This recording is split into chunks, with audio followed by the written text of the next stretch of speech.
Good afternoon, everyone. Welcome to the Tuck Colloquium. I'm happy to announce, or to introduce Kathie Cameron, who's come here from Wilfrid Laurier University.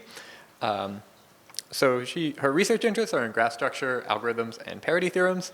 So she did a PhD here in CNO, postdocs at Cornell and the University of Maryland, had a position here in Waterloo, and then has been at Laurier ever since. One thing I want to highlight from the short bio she sent is she got the University of Regina's Crowning Achievement Award in 2022, which is special to me because I'm also an alumni of the University of Regina. So this is for research, teaching, and mentorship, and for representing, guiding, and encouraging women in STEM. Thank you. Okay, today I'm going to talk about reconfiguration of Vertex colorings. And all of this work is joint work with Manoj Belavati. Some of it is joint with Elias Hildred, Owen Merkel, and Dewey Cintiari. Okay, so probably you all know that a coloring of a graph is an assignment of colors to the vertices of the graph, so the ends of each edge get different colors. So here is a 4 coloring. The minimum number of colors required to color a graph is called the chromatic number and denoted by chi of g. You probably all know that k coloring is NP hard for any k greater than 2. Now the reconfiguration graph of the k colorings of a graph G is another graph, Rk of G, whose vertices are the k colorings. So for example, here's some 3 colorings of C4. So those are the vertices, and 2 vertices are adjacent if they differ in color in exactly 1 vertex.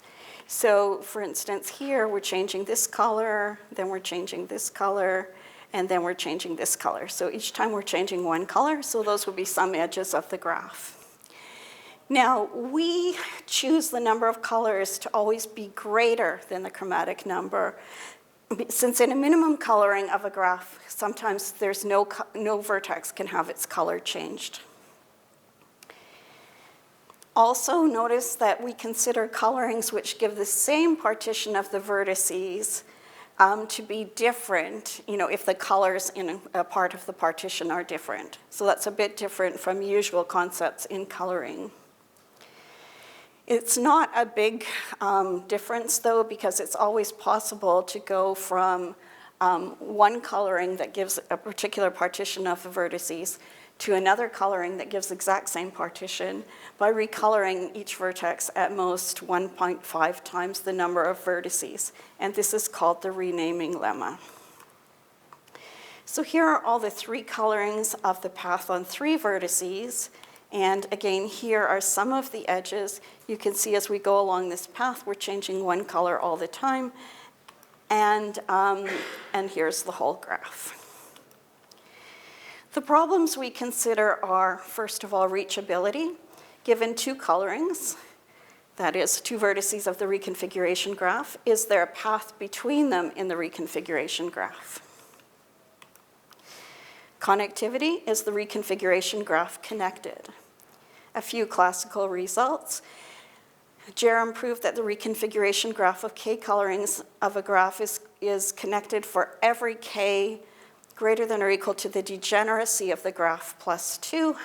And if you don't remember what degeneracy is, you can just think of maximum degree of a vertex plus 2. It's a little bit tighter than that, but that's probably good enough for now. We also consider the diameter.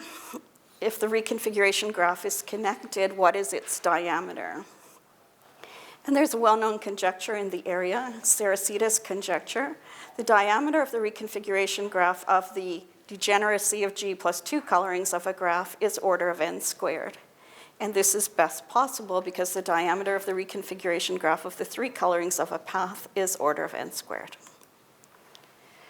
So just a remark about reconfiguration in general. In reconfiguration, there's a source problem. So here the source problem is k coloring. But reconfiguration of many other combinatorial objects have been studied, such as dominating set, independent set, matchings, matroid intersection, graph homomorphisms, everything. It's generally believed that the reconfiguration problem is at least as hard as the source problem, but this is not always true. For example, 3 coloring is NP complete, but the reachability problem for 3 colorings can be solved in polynomial time. However, for many NP complete problems, the reconfiguration problem is actually p-space complete.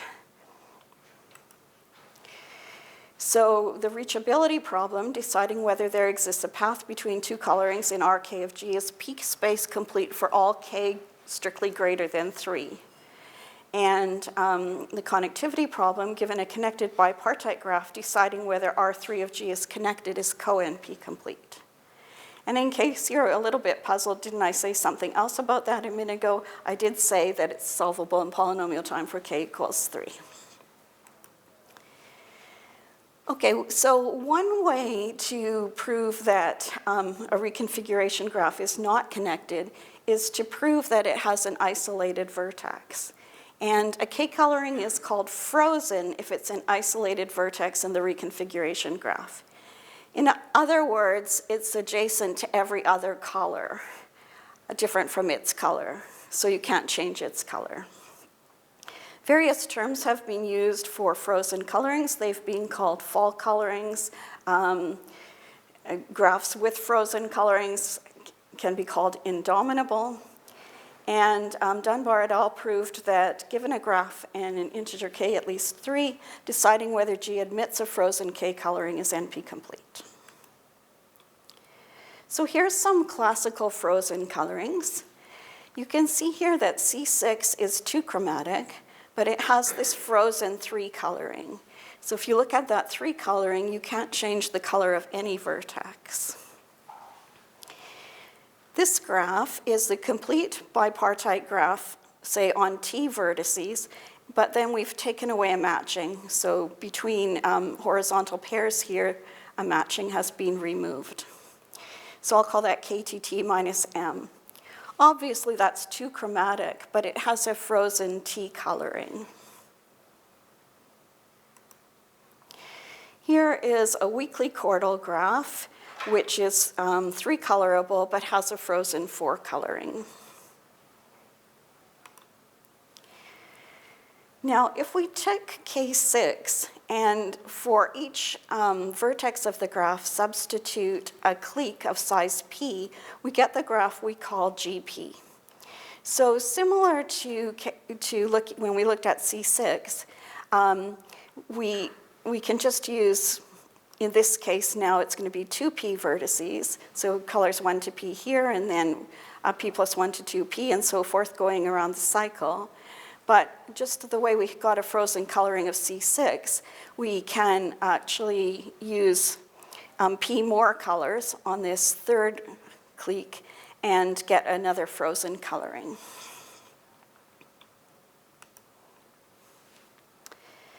Now, frozen colorings isn't the only way to prove that a reconfiguration graph is not connected. Saracita, Van den Heuvel, and Johnson showed that for even cycles on at least 8 vertices, the reconfiguration graph of 3 colorings is not connected, but it doesn't have a frozen coloring unless the number of vertices is congruent to 0 mod 3. So here's an example. Here's some 3 colorings of C8, and this is actually a component of the reconfiguration graph. I didn't put circles around these because the picture's already pretty crowded, but these are the only reconfiguration steps you can make, so this graph is just a cycle. But there are other 3 colorings, for instance, this one, and this one is in a different component of the reconfiguration graph. Okay, the terminology I'm going to use is we'll say a graph is recolorable if its reconfiguration graph for L colors is connected for every L greater than or equal to chromatic number plus 1. Now, those of you who have read anything about reconfiguration of colorings probably don't recognize this term. We did make it up. More typical terminology is that a graph is L mixing if RL of G is connected, so this is where you have L colors. So recolorable means it's L mixing for every L greater than or equal to the chromatic number plus 1. The other thing is I'm always going to be talking about induced subgraphs. Most of you are probably familiar with that. But if I take a graph and I take a set of vertices, there's only one possible induced subgraph. I have to choose all the edges with both ends in that set, whereas there's many subgraphs. Okay, so our first problem is, I should maybe mention one more term that I haven't mentioned. For a fixed graph H, a graph G is H-free if it doesn't have any induced subgraph isomorphic to H. So our problem is, for which H is every H-free graph recolorable? So when we first thought about this problem, we realized it had already been solved for graphs on 3 vertices. So for the graph 3K1, it's always recolorable, and the upper bound on the L recoloring diameter is 4n. For P2 plus P1 free graphs, so these are just complete multipartite graphs, they are always recolorable. Again, 4n is the upper bound on the L recoloring diameter. For P3 free graphs, so here's the graphs where every component is a clique, they're recolorable, and there's an upper bound of 2n on the recoloring diameter. But for K3, they are not always recolorable, and actually you could have probably answered that if I'd asked the question, because a complete bipartite graph minus a matching has a frozen L coloring.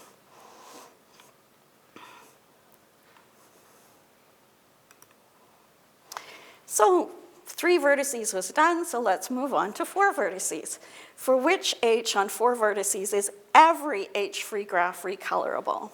Well, we already know for P4 free graphs and we proved that for P3 plus P1 free graphs, they are recolorable.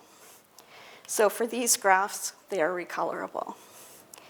So what about some of the others? Well, the first thing we'll do is look at the frozen colorings we already know and see what they can tell us. So the graph GP that I mentioned, this is 2p colorable but has a frozen 3p coloring. And it is 4K1, C4 claw-free. So that's easy to see. So that eliminates these graphs. If we look at the complete bipartite graph minus a matching, so that has a frozen, we take the complete bipartite graph KTT, it has a frozen T coloring, and that graph is K4 diamond paw, co-claw, co-diamond free. So it gets rid of all of these. So that just leaves us with 2K2, and in fact Merkel and Figali actually found a 2K2 free graph with a frozen coloring. So that takes care of that. And so we have finished the story for graphs on 4 vertices. So what should we do next? We could look at graphs on 5 vertices. Now you're probably getting a little bit sick of this, and that's just fine because in fact, we can show that there is no graph on 5 vertices such that every H-free graph is recolorable. So we have a dichotomy theorem. Every H-free graph is recolorable if and only if H is an induced subgraph of P4 or P3 plus P1. And kind of surprisingly, I think, these are exactly the H-free graphs for which coloring is polynomial. Okay, so well, next we thought we'd look at excluding 2 graphs. And for most of the cases, we already knew the story. Certainly, if we look at an H1, H2 free graph, that means graphs that don't have either of these as induced subgraphs. Are they recolorable? Well, certainly yes, if one of those graphs is P4 or P3 plus P1. And we classified the remaining cases, I won't go through all the details, except for 2K2, K4 free graphs. Now those graphs are known to be 4 colorable actually, and we proved that the 3 colorable ones are recolorable. But we've been unable to solve this last problem. What about the 4 colorable ones?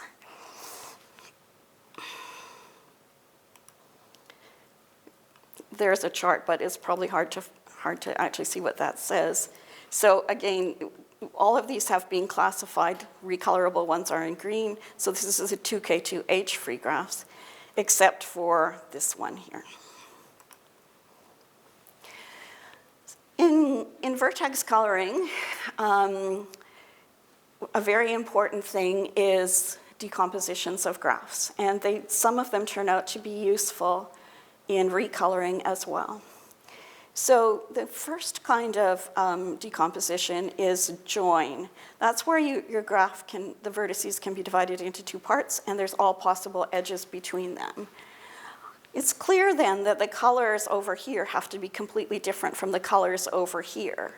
So that makes coloring and recoloring quite easy. You can just look at these components.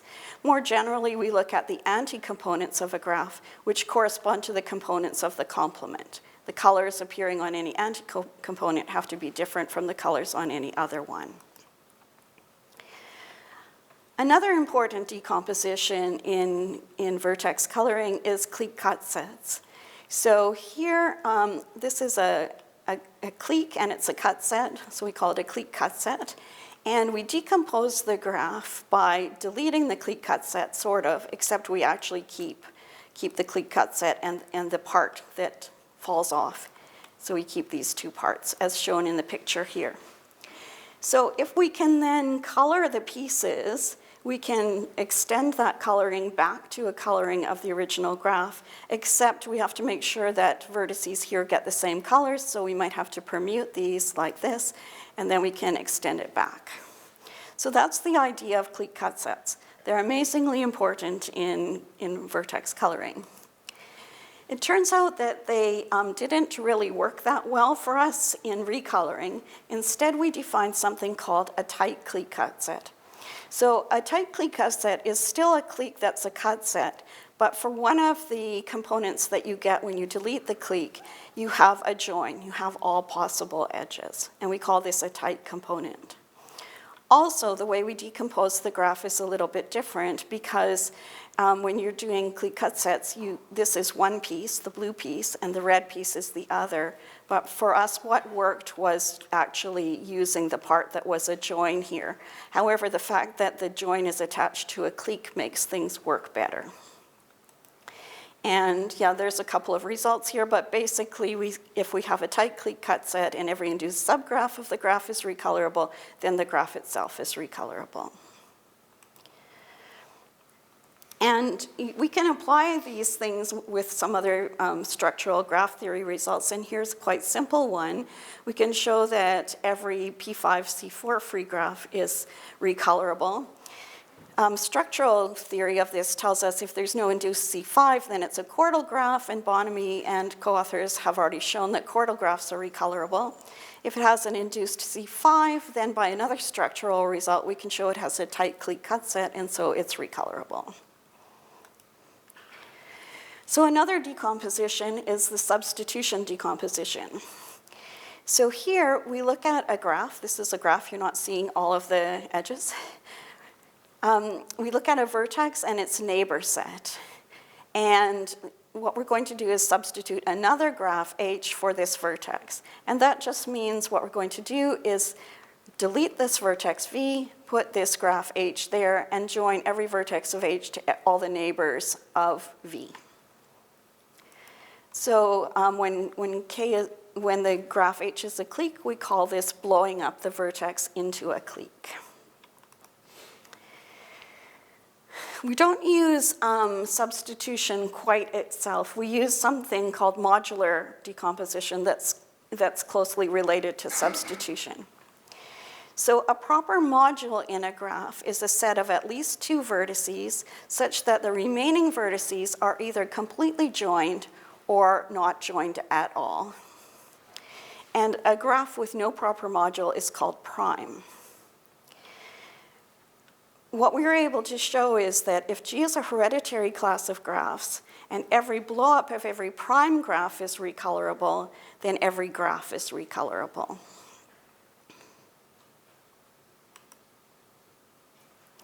We use this to prove some classes of P5 and other free graphs are recolorable.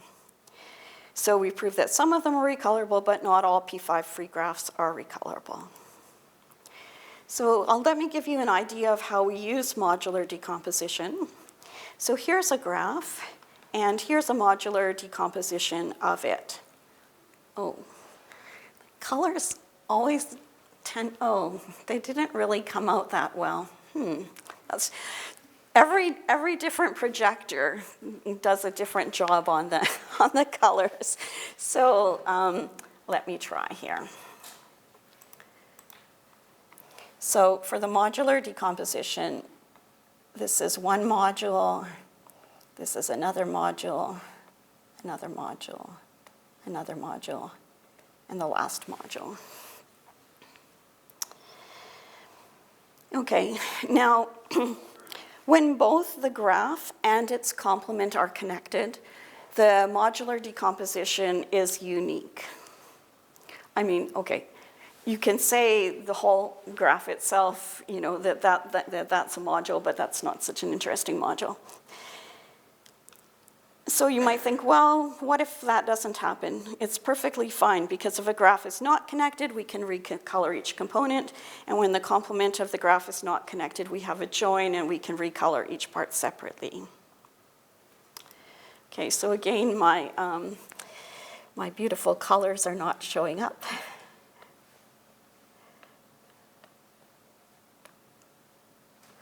Okay, so here are the modules. The skeleton is obtained from this graph by contracting each module to a single vertex.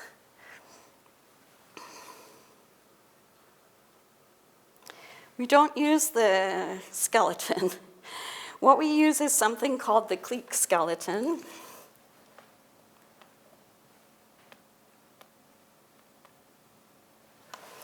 So for the clique skeleton, we look at the skeleton.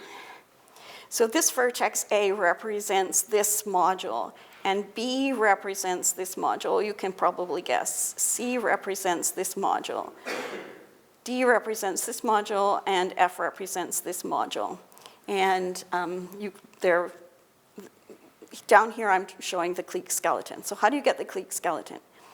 For each vertex of the skeleton, we blow it up to a clique whose size is the chromatic number of the graph we had before.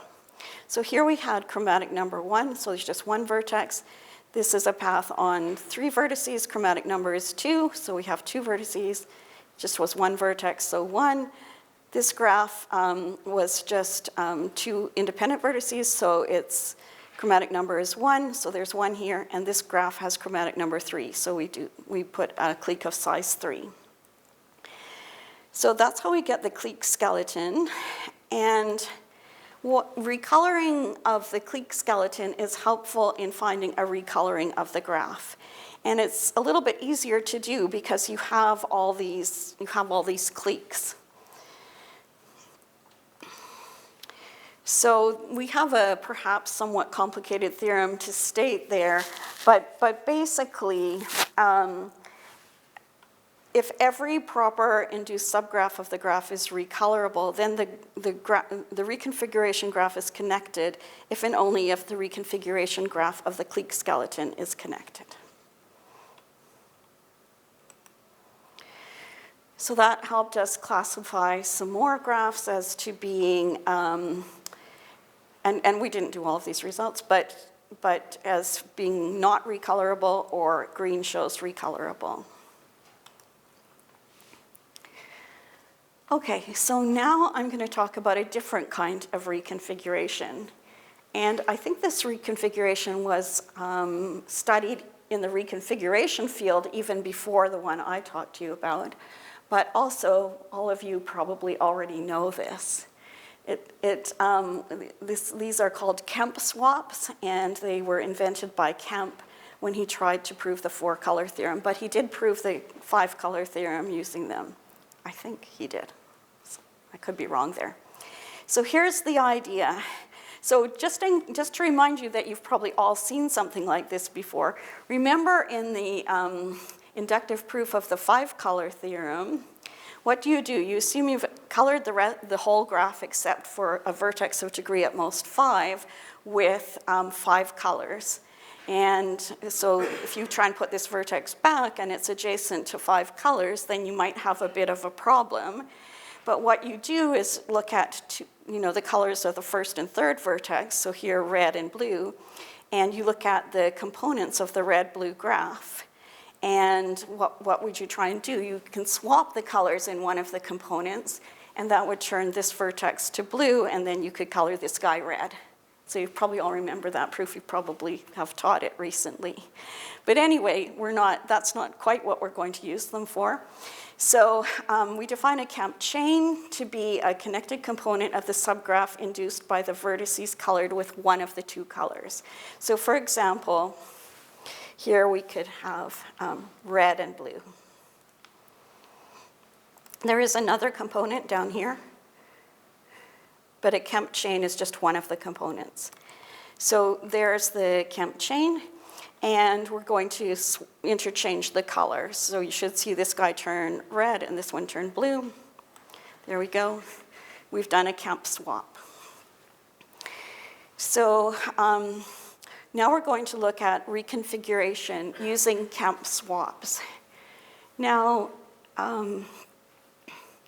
it might not be clear when you first see this, but the kind of reconfiguration I was talking about before, single vertex color changes, is a special kind of Kemp swap. Because remember, we can only change the color of a vertex in the previous version of reconfiguration when all of its neighbors, to a color that's different from all of its neighbors. So a vertex with that's frozen in its coloring would have all the colors around it. And then you wouldn't be able to change the color to any of the colors in its neighborhood. And so it would be an isolated vertex. It's a Kemp chain all by itself. So this is sometimes called a trivial Kemp chain, the kind of things I was talking to you about before.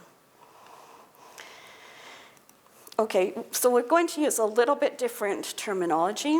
So remember, a Kemp swap changes one coloring into another by changing the colors of the vertices in a Kemp chain. 2 colorings are Kemp equivalent if they each can be obtained from the other by a series of Kemp swaps. The set of Kemp equivalent colorings is called a Kemp class. So we say that a graph G is Kemp connected if for all k greater than or equal to the chromatic number, the set of all k colorings forms a Kemp class. So notice another difference from the previous recoloring is that we just take k greater than or equal to the chromatic number here. So Bonamy and co-authors had proved that every P4 free graph is Kemp connected, and we were able to show that those are the only ones. Every H free graph is Kemp connected if and only if H is an induced subgraph of P4.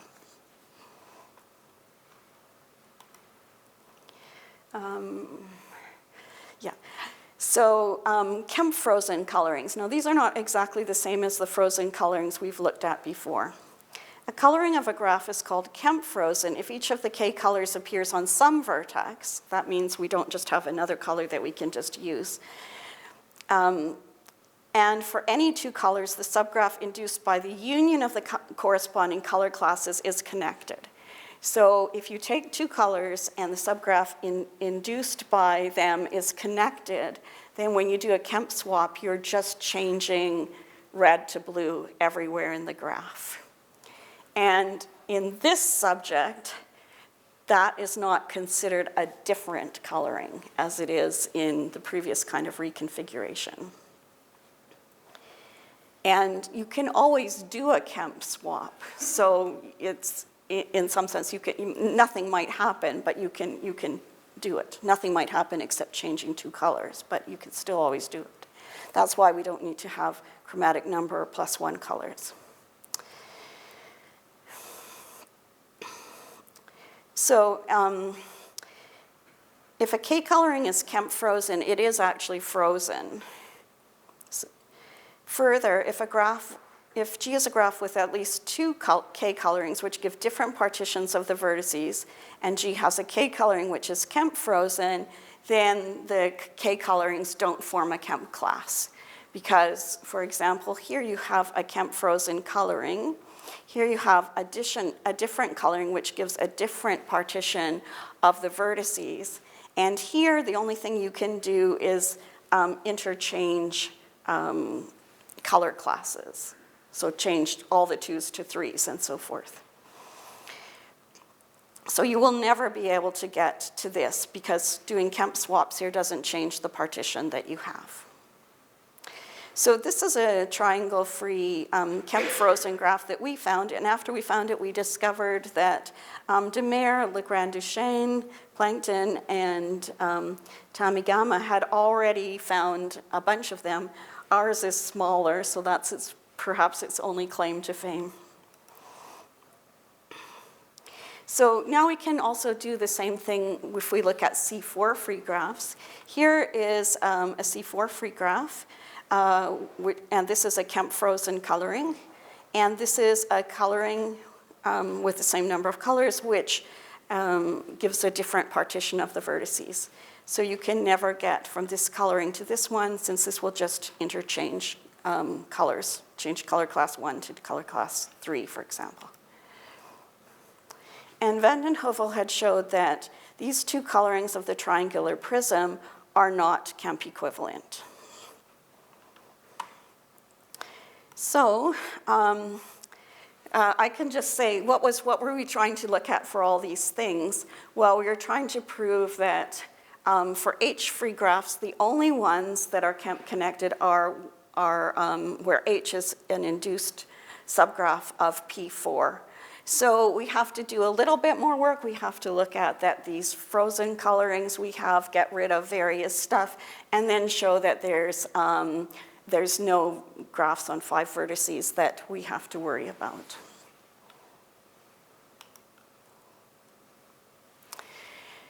So the frozen colorings I've showed you before, except for maybe a couple of them, they're all known for a long, long time, really even before Reconfiguration became a subject. So here's a graph. Here's a smaller picture of it. It's actually 4-chromatic, and this is a frozen 5 coloring. This was found by Manoj and Elias by computer search, and so when they showed me this graph with great enthusiasm, we had to figure out, well, what is this graph? So it looks almost like a 10 antihole, but then there's also some edges missing.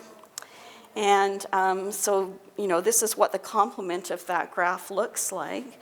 So you have this cycle, a triangle here, and from the middle vertex of the triangle, an edge goes out like this and an edge goes out like that. Okay, so it turns out that we could construct several infinite families of graphs with frozen colorings from this one graph. I'm going to show you some of those colorings in a minute, but also we were able to show that to define an operation, if I tell you what the operation is for coloring, it's going to seem complicated, but for the complement, it's not complicated, which takes a K-chromatic 2K2 free graph with a frozen K+1 coloring and transforms it into a K+1 chromatic 2K2 free graph with a frozen K+2 coloring. There was an instance of this before, Fagali and Merkel's example, but they just had found one single graph. Okay, so I'd like to show you some of these graphs, but they're very dense, so I'm going to show you the complement of them. So just to get you thinking about not just colorings of a graph, but clique partitions of the graph, which is what the coloring corresponds to in the complement. So here's a 2 coloring of C6 that we've seen, and here's a frozen 3 coloring. So what this looks like in the complement is that the red vertices are this clique, and the blue vertices are this clique. And what this looks like is a bunch of cliques of size 2. Okay, so I'm going to show you some frozen colorings of some graphs. So here, for example, is the graph we just saw, that you saw as red lines. But now I'm showing you a coloring of the graph, but I'm showing the complement of the graph. So you should actually see a clique partition here. And it's not too hard to figure out what it being frozen would mean. So here was the graph we found with this coloring of its complement. Well, we found the complement. This is the coloring of the complement. And this is a frozen coloring. But we found that we could extend this.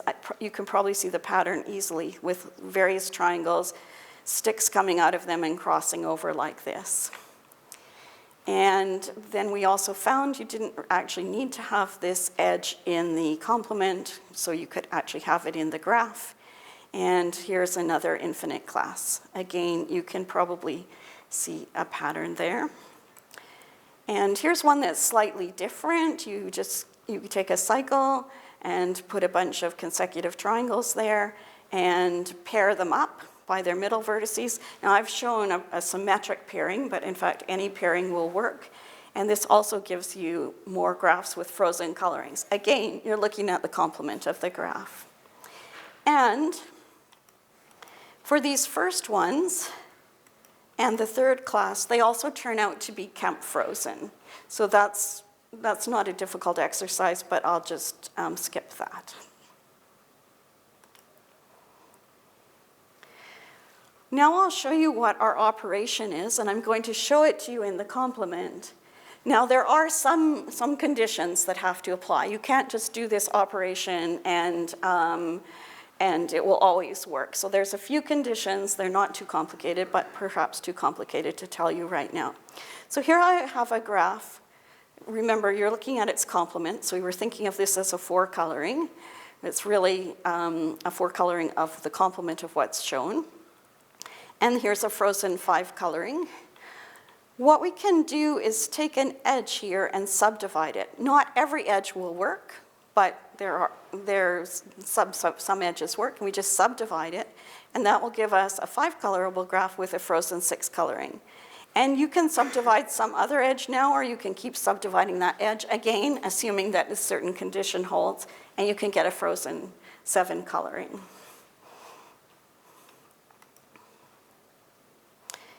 Okay, so the last thing that I would like to mention is a problem that's now completely solved, but it took many, many steps to solve this problem. Given positive integers k and t, does there exist a k-colorable pt-free graph which admits a frozen k+1 coloring? And so some answers were known, fairly easily. The answer is yes. Using the KSS, the complete bipartite graph with S vertices on each part minus a matching. The answer was no, because P4 free graphs, no for t less than or equal to 3, because P4 free graphs are recolorable. It was known to be no for t equals 5 and k is equal to 2. And Figali and Merkel got a little bit further on that, and we got a little bit further on that, and finally these authors finished the problem by proving that every 3 colorable P5 free graphs is recolorable. Now, those authors did have an interesting question that they asked. They had proved for every k greater than or equal to 4 and k+1 less than or equal to s, which is less than or equal to k, choose 2, there's a k-chromatic P5 free graph with a frozen S coloring. But they asked, can you actually have use more colors than this? So this is an open problem. For any k greater than or equal to 4 and s greater than k, choose 2 plus 1, is there a k-chromatic P5 free graph such that Rs of G is disconnected? Okay, so now I'll mention some open problems and future directions. I mentioned one earlier. I mentioned one just a moment ago. I mentioned one earlier. We still need to classify the recoloring of 2K2, K4 free graphs. I think it would be very helpful for the subject to find more decompositions of graphs that are helpful in recoloring. But what I suggest to all of you, I know Jim has done this, study reconfiguration of some of your favorite problems. So one of ours include reconfiguration of transitive tournaments in tournaments, and we're doing this with Sophie Sperkel. So here you have a transitive tournament, and you have two little tournaments, a little red one and a little blue one. So the idea is you put tokens. This is also a common idea in reconfiguration. Reconfiguration when the thing you're reconfiguring is a set rather than a partition, as we were talking about. So it's different from the things I was talking about. Different techniques apply. So we put tokens on the vertices of this tournament, and then we want to get the tokens over onto this tournament. And the only kind of steps we can do is move a token along a directed edge in the right way, as long as what we have after doing that turns out to still be a transitive tournament. If you're interested in reconfiguration, I haven't tried to do a complete survey even of reconfiguration of graph colorings, but I would recommend excellent surveys by Naomi Nishimura here at Waterloo and Jan van den Heuvel. If you would like some more complicated problems, I mentioned this theorem. If we have a hereditary class of graphs, and every blow-up of every prime graph in the class is recolorable, then every graph in the class is recolorable. But of course, this is a pretty big thing to ask for, every blow-up. So we wonder if we can remove every blow-up. So just if every prime graph is recolorable, then is every graph in, this should be actually in the class of graphs G. If every prime graph in the class is recolorable, is every graph recolorable? We did show that this is true for 2K2 free graphs and for diamond free graphs, and we'd like to know if it's true in general. And then Manoj's big hope is the following. If we look at this theorem, if every blow-up of every prime graph is recolorable, then every graph is recolorable. What about a converse for this? Well, the converse is not going to work because here's a prime graph which is recolorable, and here's a blow-up of it which is not. So that doesn't work. But Manoj's conjecture is that if you have a prime graph and every blow-up is recolorable if and only if every induced subgraph is recolorable. So a bit of a restriction, but it also might be useful. Okay, so I will stop here.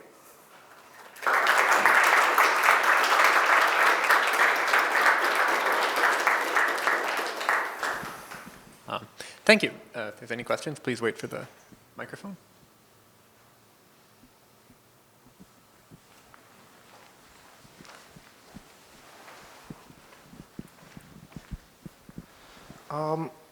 Can you speak a little about any relation between recolorability and whether or not there's a polynomial algorithm? You mentioned for three coloring, they are exactly the same when you have one obstruction. Yeah, so if you think about the reachability problem, can you get from one coloring to another? So Saracita's conjecture would say that the diameter, so when you use the degeneracy number of colors plus 2, that graph has diameter order of n squared. So it could be hopeful that you would have a polynomial time algorithm. I mean, I don't think that automatically gives you one because you have to know how to do the steps, right? But you might have some hope.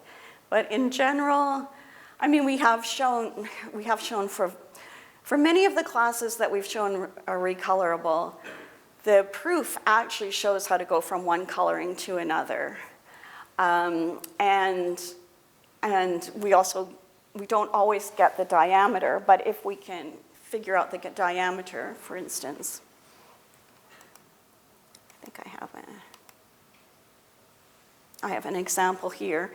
So for 2K2C4 free graphs, this is kind of a typical proof. This is not a very complicated class of graphs, but still, this is what the structural result is that they look like. You have an independent set joined to a clique any way you want, and then the clique is a complete join to a C5. There may not be the C5 there, and there's no edges between the independent set and the C5.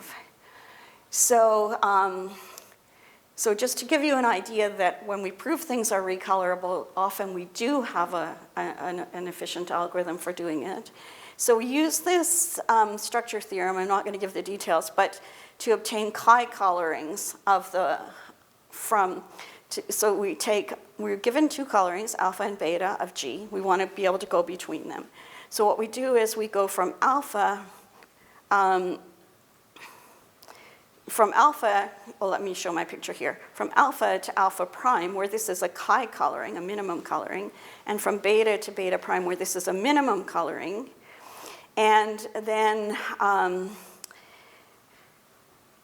but we do this so that these minimum colorings actually induce the same partition of the vertices. So it's not necessarily true for all minimum colorings, obviously, but we make it so that those ones do. Then we can use this renaming lemma, which will, if you have two colorings that give the same partition, to go from one to the other. And so that actually shows us how to go from any coloring to any other. And we can actually just calculate from our argument how many steps it takes. And so here you get diameter 3.5n. But you know, for the more complicated problems, like I won't show you this proof, but I do have a slide of it, so don't be terrified. Oh, maybe that one has the diameter. And anyway, it's too long. So, but a lot of times we can't actually get the diameter, you know, but even if we have an algorithm that transforms one coloring into another. Thank you. Other questions?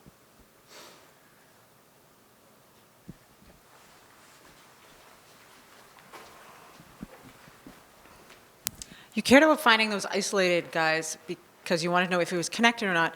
And when you got closer to the chromatic number, you got sort of too many things like that. Is there anything good about the number of connected components, maybe as you get closer to the chromatic number?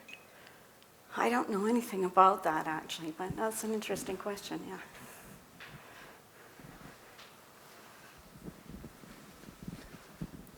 I also had one that I got kind of fixated on. So you mentioned that the graphs that you found, the H3 graph families you found that admitted the recolorings were also the ones where there is polynomial time coloring algorithms? Yeah. That doesn't feel like a coincidence? Is there any? You know, it doesn't feel like a coincidence, but I have no idea why it happened. Okay. Any other? All right, let's thank Kathie again. Okay.